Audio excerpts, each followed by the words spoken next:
So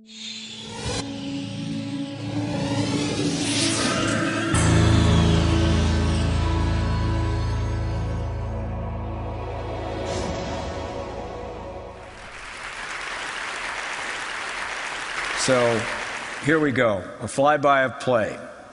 It's got to be serious if the New York Times puts a cover story of their February 17th Sunday magazine about play. At the bottom of this it says it's deeper than gender, seriously but dangerously fun, and a sandbox for new ideas about evolution. Not bad. Except if you look at that cover, what's missing? You see any adults? Well, let's go back to the 15th century. This is a courtyard in Europe, and a mixture of 124 different kinds of play. All ages, solo play, body play, games, taunting, and there it is. And I think this is a typical picture of what it was like in a courtyard then. I think we may have lost something in our culture. So I'm going to take you through what I think is a remarkable sequence. North of Churchill, Manitoba, in October and November, there's no ice on Hudson Bay, and this polar bear that you see is 1,200-pound male. He's wild and fairly hungry. And Norbert Rossing, a German photographer, is there on scene making a series of photos of these huskies who are tethered. And from out of stage left comes this wild male polar bear with a predatory gaze. Any of you have been to Africa or had a junkyard dog come after you, there is a fixed kind of predatory gaze that you know you're in trouble.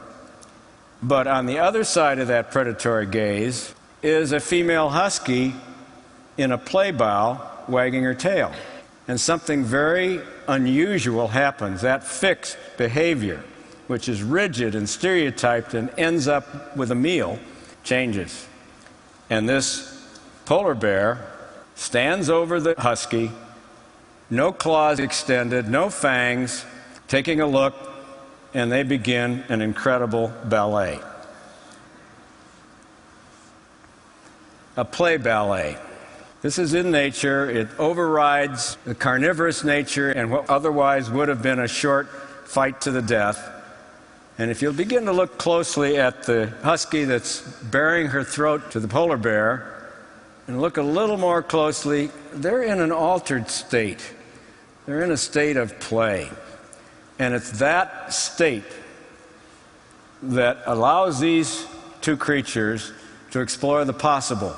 They are beginning to do something that neither would have done without the play signals, and it is a marvelous example of how a differential in power can be overridden by a process of nature that's within all of us. Now, how did I get involved in this? John mentioned that I'd done some work with murderers, and I have. The Texas Tower murderer opened my eyes, and in retrospect, when we studied his tragic mass murder, to the importance of play, in that that individual, by deep study, was found to have severe play deprivation. Charles Whitman was his name. And our committee, which consisted of a lot of hard scientists, did feel at the end of that study that the absence of play and a progressive suppression of developmentally normal play led him to be more vulnerable to the tragedy that he perpetrated. And that finding has stood the test of time, unfortunately, even into more recent times at Virginia Tech.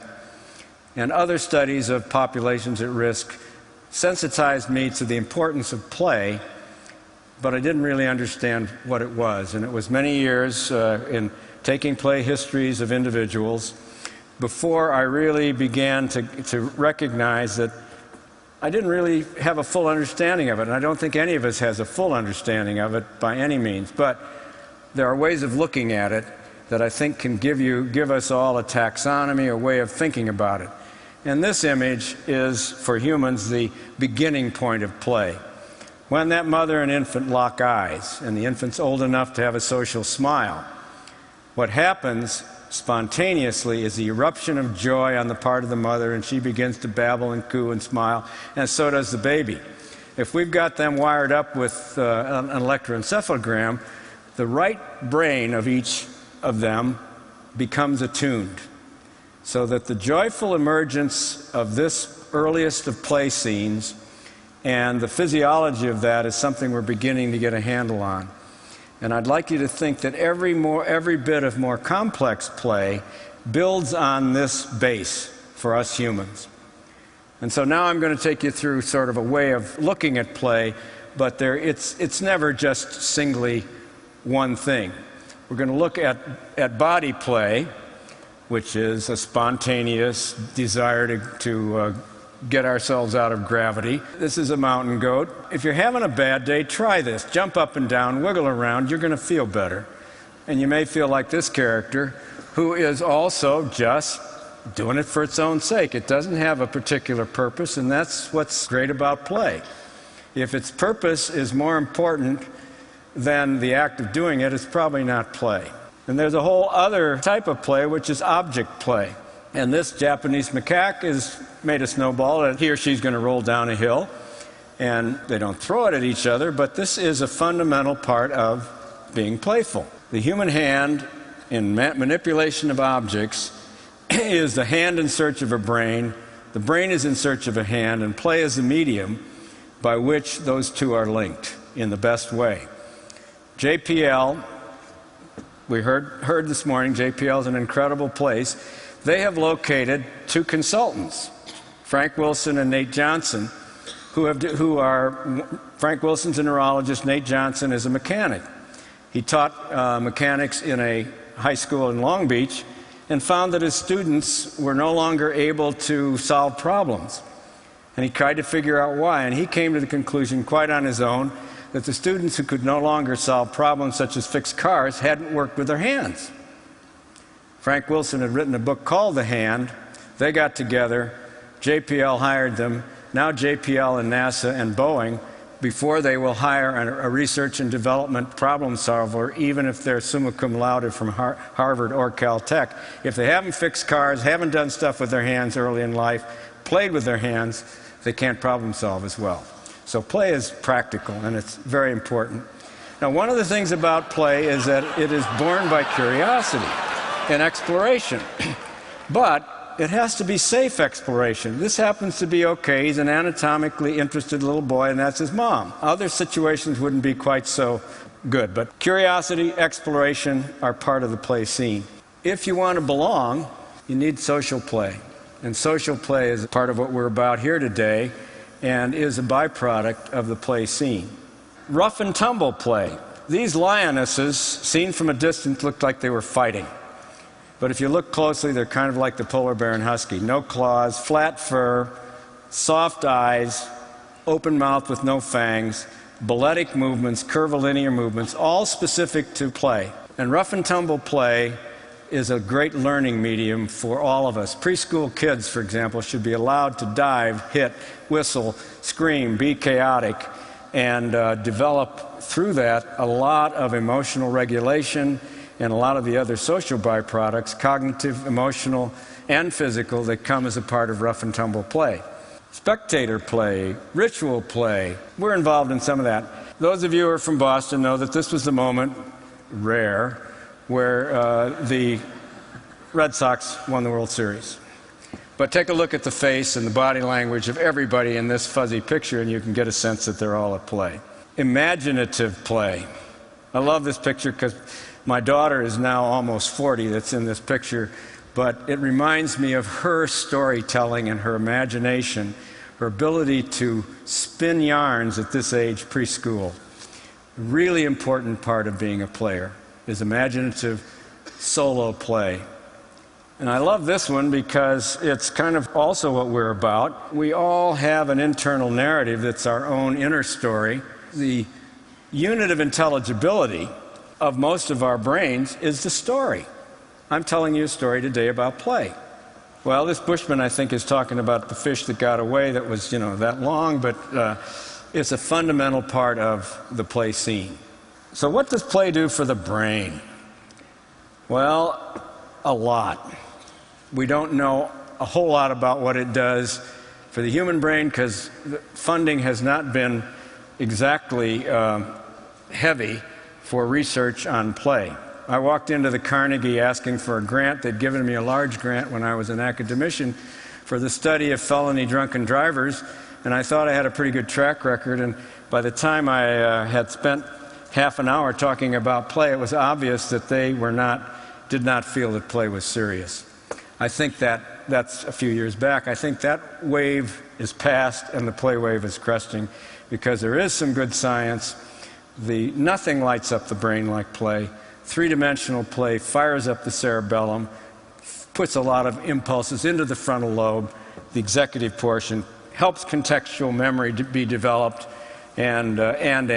So for me, it's been an extremely nourishing, scholarly adventure to look at the neuroscience that's associated with play and to bring together people who, in their individual disciplines, hadn't really thought of it that way. And that's part of what the National Institute for Play is all about. And this is one of the ways you can study play, is to get a 256-lead electroencephalogram. I'm sorry I don't have a playful-looking subject, but it allows mobility, which has limited the actual study of play. And we've got a mother-infant play scenario that we're hoping to complete underway at the moment. The reason I put this here is also to cue up my thoughts about objectifying what play does. The animal world has objectified it. In the animal world, if you take rats who are hardwired to play at a certain period of their juvenile years, and you suppress play, they squeak, they wrestle, they pin each other, that's part of their play. If you stop that behavior on one group that you're experimenting with, and you allow it in another group that you're experimenting with, and then you present those rats with a cat odor-saturated collar, they're hardwired to flee and hide. Not pretty smart. They don't want to get killed by a cat. So what happens? They both hide out. The non-players never come out. They die. The players slowly explore the environment and begin again to test things out. That says to me, at least in rats, and I think they have the same neurotransmitters that we do and a similar cortical architecture, that play may be pretty important for our survival. And. There are a lot more animal studies that I could talk about. Now, this is a consequence of play deprivation. This took a long time. I had to get Homer down and put him through the fMRI and the SPECT and multiple EEGs, but as a couch potato, his brain is shrunk. And we do know that in domestic animals and others, when they're play deprived, they don't develop, and rats also, they don't develop a brain that is normal. Now, the program says that the opposite of play is not work, it's depression. And I think if you think about life without play, no humor, no flirtation, no movies, no games, no fantasy, and. Try and imagine a culture or a life, adult or otherwise, without play. And the thing that's so unique about our species is that we're really designed to play through our whole lifetime. And we all have capacity to play signal. Nobody misses that dog I took a picture of on the Carmel Beach a couple of weeks ago. What's going to follow from that behavior is play, and you can trust it. The basis of human trust is established through play signals, and we begin to lose those signals culturally and otherwise as adults. That's a shame. I think we've got a lot of learning to do. Now, Jane Goodall has here a play face along with one of her favorite chimps. So part of the signaling system of play has to do with vocal, facial, body, gestural. You can tell, and I think when we are getting into collective play, it's really important for groups to gain a sense of safety through their own sharing of play signals. You may not know this word, but it should be your biological first name and last name, because neoteny means the retention of immature qualities into adulthood. And we are, by physical anthropologists, by many, many studies, the most neotenous, the most youthful, the most flexible, the most plastic of all creatures, and therefore the most playful. And this gives us a leg up